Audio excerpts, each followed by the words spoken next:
Me and Lucas, we got married. My name's Renec. I'm a female in my 30s, and I've been sweethearts with Lucas since we were little. His family is very influential in town.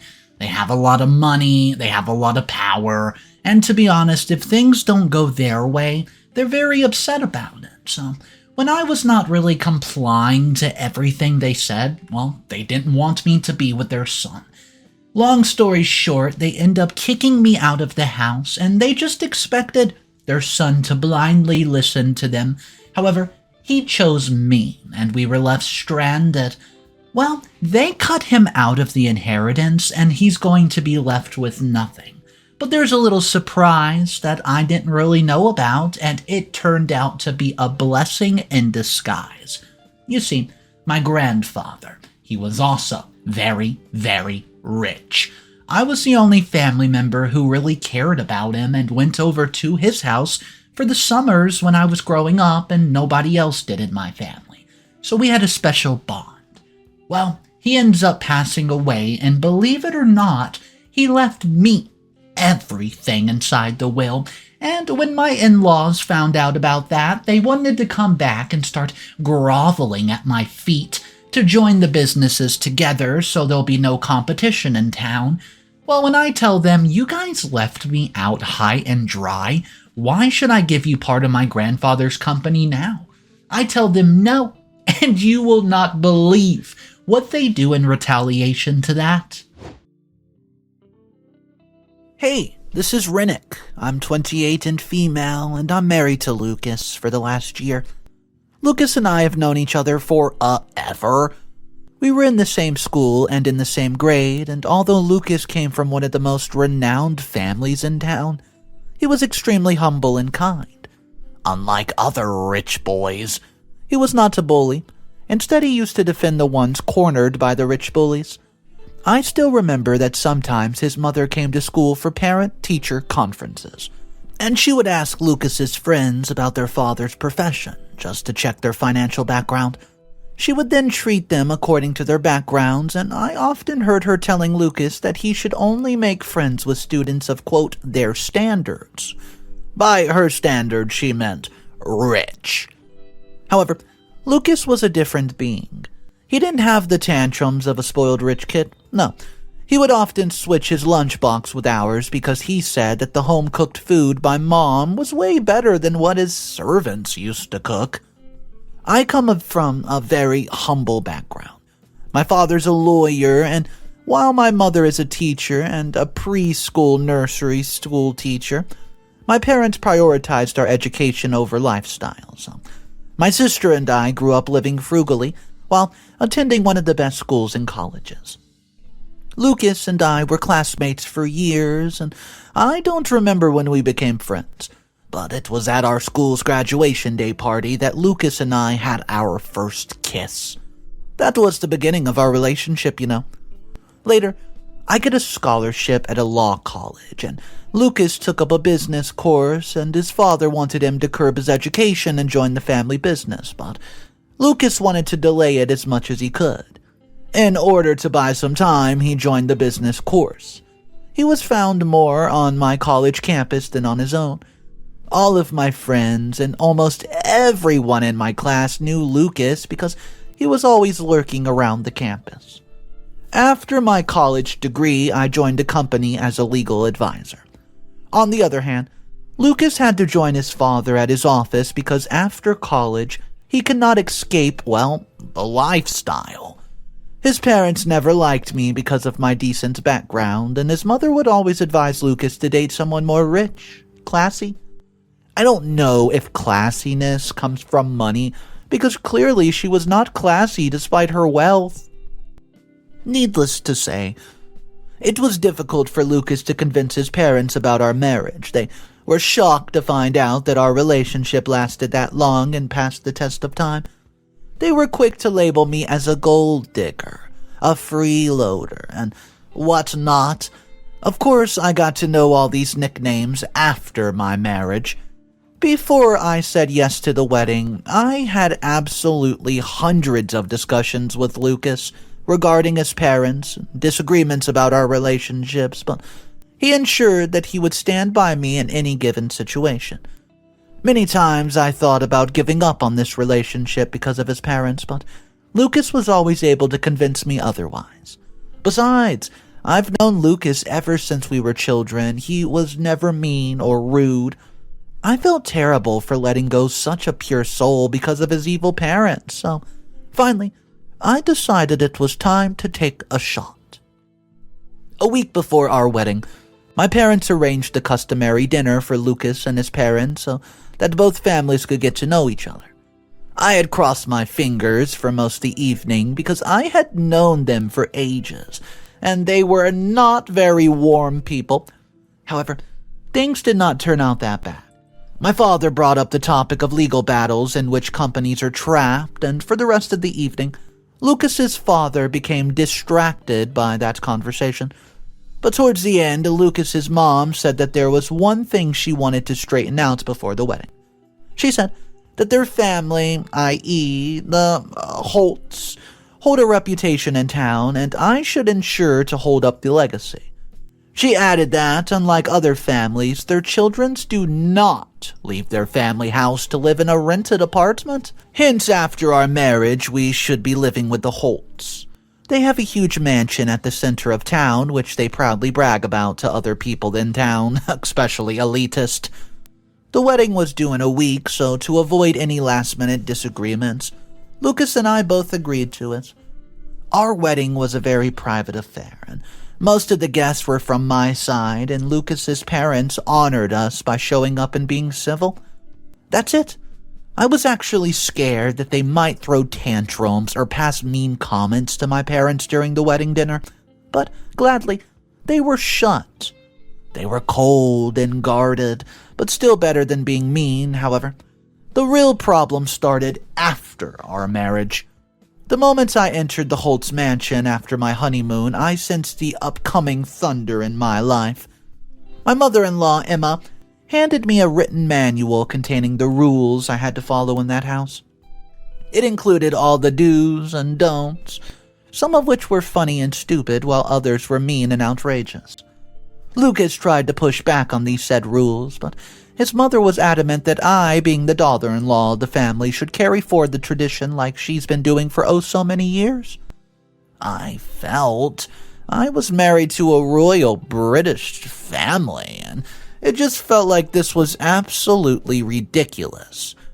I tried hard to put a plastered smile on my face, and Lucas and I were alone, he assured me that everything would be fine eventually, and I would be able to adjust to his family in no time. To be honest, I did not take those rules and regulations that seriously. I took it like a college manual where they just write for the sake of writing that, and I quote, "We don't tolerate any explicit behavior between students on the campus." Whereas in real life, you find cozy couples at every corner of the college campus, and nobody bats an eye. It looks like I was living in a water bubble. Emma was serious about the rules, and I was supposed to wear only dresses. That too in pastel colors and no bright ones, and I should not be barefoot or wear flip-flops or sweatshirts in front of guests in the house. I should be dressed ladylike outside of my room. Even when going out, I should wear heels, never sneakers, and a proper formal dress. My mother-in-law even asked me to follow Kate Middleton so that I could earn a royal dress and etiquette from her. Really? Did she think herself to be Queen Elizabeth? At one point, I even could not help but murmur, "Do I need to call you your highness?" And she curled her lips at me in sarcasm and replied, "That's Emma for you."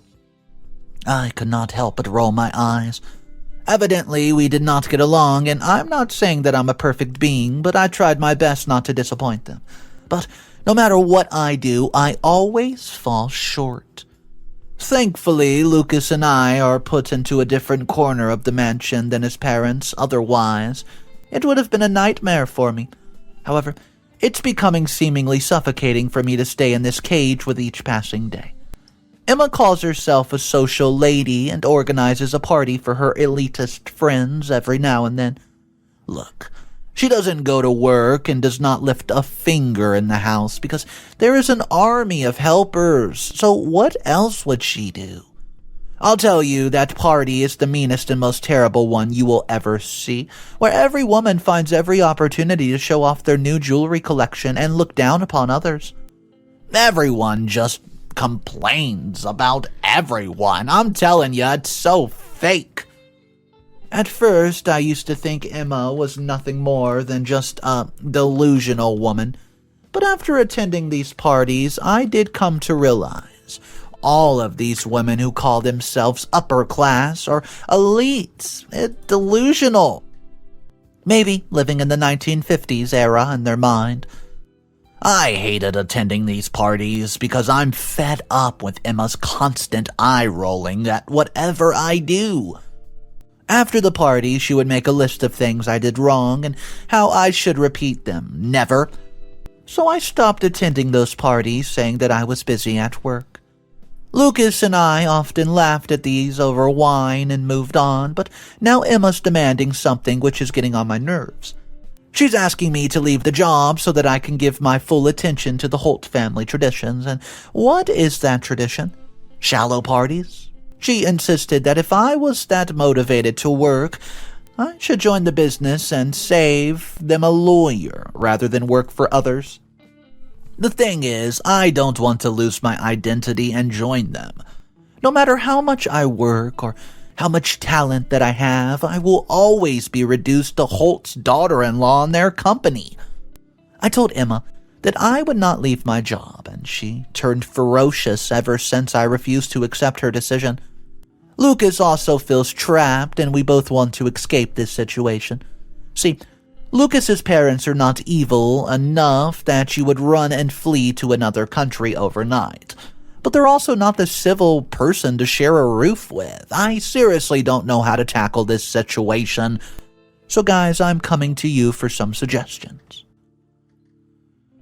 What's up, everybody? Mr. Reddito here. So it looks like OP's in a bit of a pickle with her significant other and also the in-laws.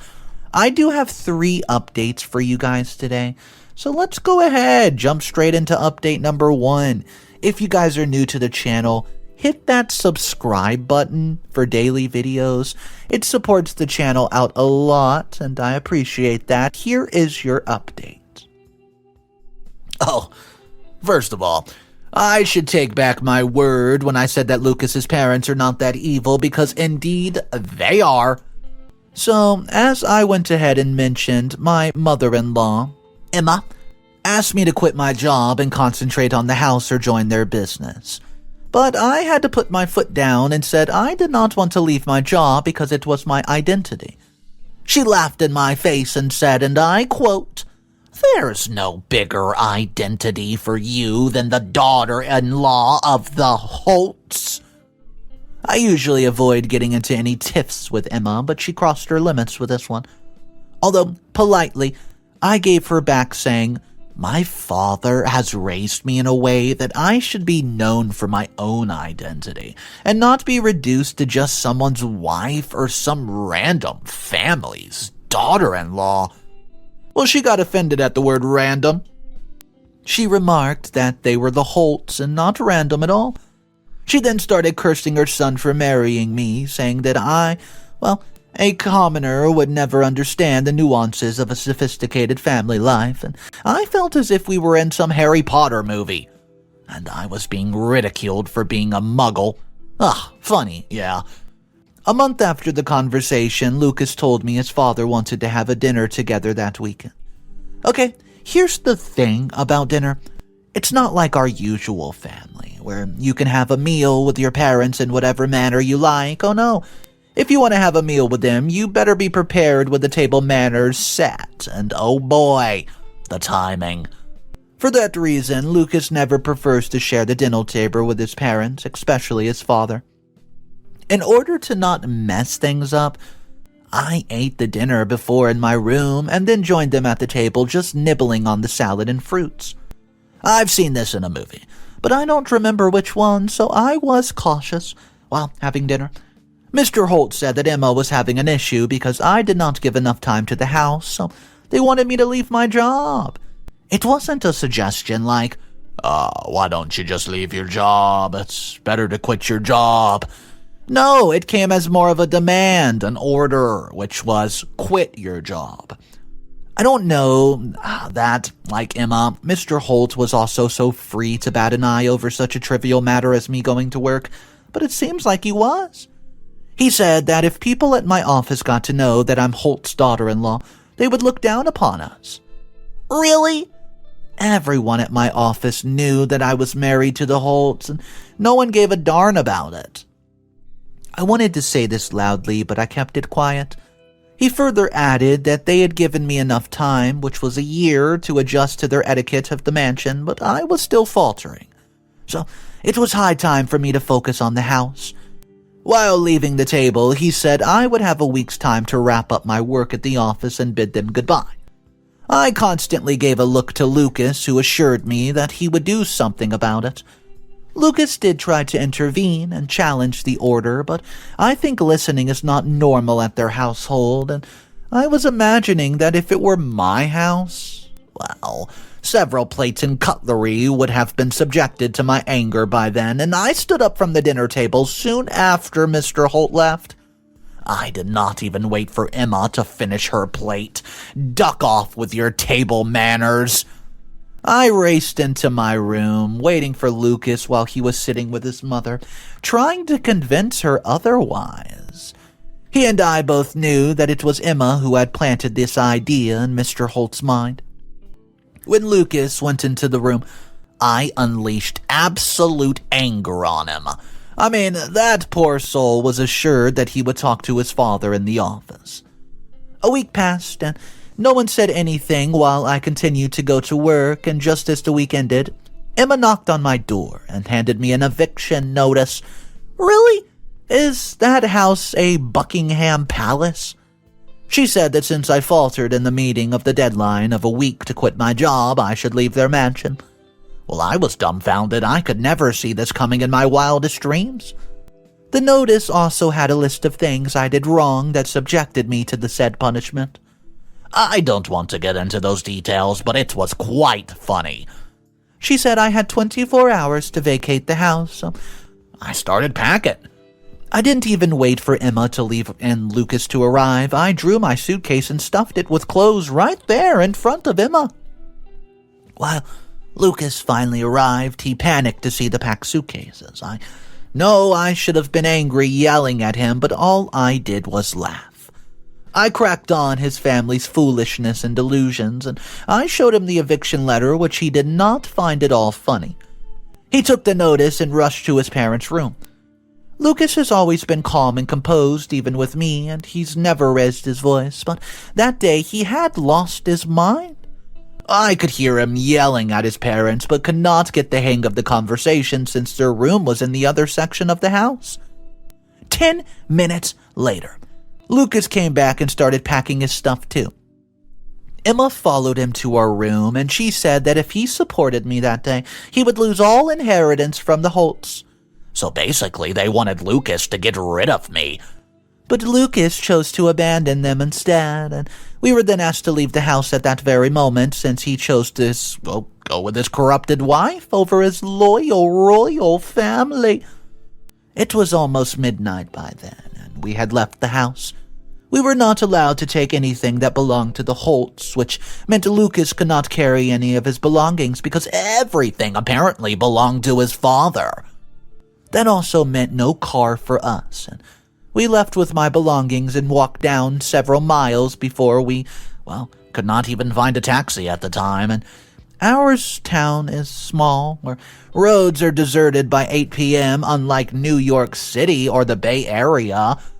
I told Lucas that I would call my friend or someone from my family to pick us up because we had 3 suitcases of my belongings, but he did not want to face anyone at that time. So, after walking for an hour, we finally found a hotel where we checked in. It's just a few days after that incident, and I'm still unable to wrap my head around it. Although, yes, I still have a job, that's not enough to build a life from scratch, and we're currently looking for a place to live. Meanwhile, Lucas is looking for a job, and I feel terrible for him because he has to go through all this just because he decided to marry me. Update number 2. Hey guys, thank you for showing support for my post. I have an interesting update to say the least. A week into the situation, I get a call that my grandfather had passed. It was a shock to me because I was very close to him, you know. I rushed to my ancestral house, which was a little far from our place, and my life was going downstream. And this loss made it absolutely unbearable. However, a few days after the funeral, I get a call from my grandparents' lawyer that absolutely changed my life. He said my grandfather has willed a massive chunk of his property to me. So my ancestors had a vast land where corn, sugar cane, and other plants were harvested. They had industries and sugar mills to process these raw products into finished ones. However, my father was much more interested in something a bit more, different than continuing the legacy. He fled from his ancestral home to study law in town, and that's where he met my mother, married, and settled down. My grandfather had pledged not to see my father's face, but he melted when he saw me as a newborn. Although my parents rarely visit our ancestral house because my grandfather was not on good terms with my dad, I was a regular visitor. My sister was a mama's girl, so she would not live without, our mom. But I used to spend my summers with them, and my grandmother passed just a few years back, and after that I used to spend as much time as possible with my grandfather on the weekends, holidays, New Year's Eve, etc. He had not only willed the $1 million estate to me, but the ancestral house as well, and Lucas and I were in absolute tears when the lawyer read the will to us. My grandfather thanked me for spending time with him when everyone else was so busy with their lives. He also expressed regret that he could not attend my wedding because of his ailing health. Lucas was also very close to my grandfather. He often used to accompany during the visits, and Lucas and I just went ahead and immediately went to the ancestral house the very next day, where my grandfather's lawyer was supposed to read the will. Everyone, including my parents, was shocked that my grandfather had named me for the majority of his property, and I guess Jesus has his own way of pulling people out of misery. Suddenly, all my adversity turned into prosperity. We had a house and a flourishing business. Well, a week ago we were homeless and disdainful for our future, and this happened. Everything seemed to change overnight, and Lucas cried like a baby that night because he had been very, very anxious the entire week after his parents abandoned him. We're planning to move on to my ancestral house and take over the estate business, as well as the industries and sugar mills in the next couple of weeks. I, too, plan to quit my job very, very soon. And, start my own legal consulting business there, so that we could spend our lives in the midst of the nature. I'm sharing this update as a positive affirmation for everyone going through a rough patch in life. Hang in there, you guys. It will get a lot better. Update number 3. Well, I thought that would be the end of it, but no, I have something more interesting to share with you guys. And soon after the inheritance news came out, it spread in our small town like wildfire. We saw many unknown and unexpected guests right there at our door, congratulating us on our newfound wealth and literally urging us to have family ties with them. However, the shocker was the knocking of the Holts. One morning when Lucas and I were relaxing in the front yard of my ancestral house, we saw a familiar car enter the premises, and as the car came closer, we were both shocked to see the Holts inside driving it. We both stood up in shock, and Emma came running towards us and hugged us while Mr. Holt followed her, showering us with greetings, and I was so perplexed that I did not move or say a word when she hugged me. But when she tried to hug Lucas, he blocked her, asking them to, state the purpose of their visit. For the first time, I saw Mr. Holtz without a plastered smile when he said, "Why didn't you tell me that you were a granddaughter of Mr. Alden. Neither did your father mention your grandfather." I could not help but force a smile and nod. Lucas interrupted him and asked him to leave, and Emma insisted that we sit and talk about it. She said she missed us and wanted us back in their mansion, but what brought them to us was pretty evident. Emma told Lucas that he should not be holding a grudge against his parents, and they were there just to take us back to the mansion. Lucas asked them to cut the crap and get to the point, and Mr. Holtz sat them down on the chair and placed the lawn there, and said that since Lucas owns the industries and the mills, we should merge them with the Holts because they also dealt in similar business. He said the merger would kill the competition for the Holts and double the profits. It was not a request or advice, but basically an order. Holts being Holts, delusional. While I rolled my eyes at them, Lucas sat with a straight face. Once they were done, Lucas said that he was not 16 years of age anymore, and they could not force their order upon him. Lucas added that he was the one who owned those businesses and estate, and it was all mine, not Lucas's. Wow, whom they undermined and ridiculed for a humble background. He said he was just a caretaker of my property, which badly offended the Holts, and they turned red in anger. Mr. Holt stood up and left without saying a word, swearing to destroy our business as he walked out the door, and Emma bit her tongue and called me a witch for manipulating her son through some sort of spell. Well, see, I tell you, they gave me a Hogwarts vibe. We definitely had the last laugh, though. So guys, this story ended with OP and Lucas, OP's significant other, gaining the upper hand over Lucas's family.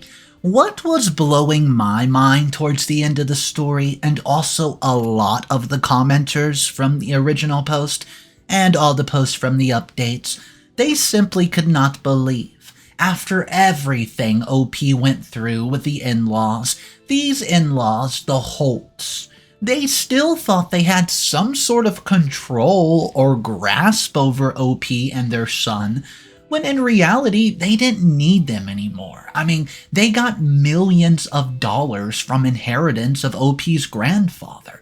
Why would they ever need the Holts? Well, long story short, towards the end, OP gets a little bit of petty revenge because Lucas says, "Hey, this isn't my stuff. I don't own it. My wife does. It was her grandfather." Well, I wish I could have been there to see the look on their in-laws' face. Guys, I do want to hear from you about this story, so go ahead, drop your comments down below in the comment section. Here's the question.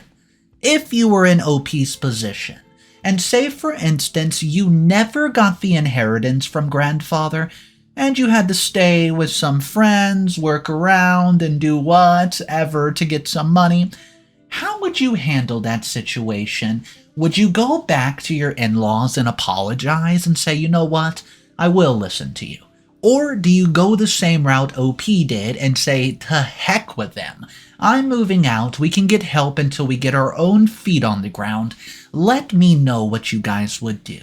That's going to be all the stories for today. I do hope you enjoyed it. My name's Mr. Reddito. I narrate stories every single day. If you guys want daily videos, the best thing to do is just hit that subscribe button and hit those bell notification icon. That way, you'll get informed whenever I upload a video. Thank you once again. I'll catch you guys tomorrow. And just remember, it's cool to be kind. See ya.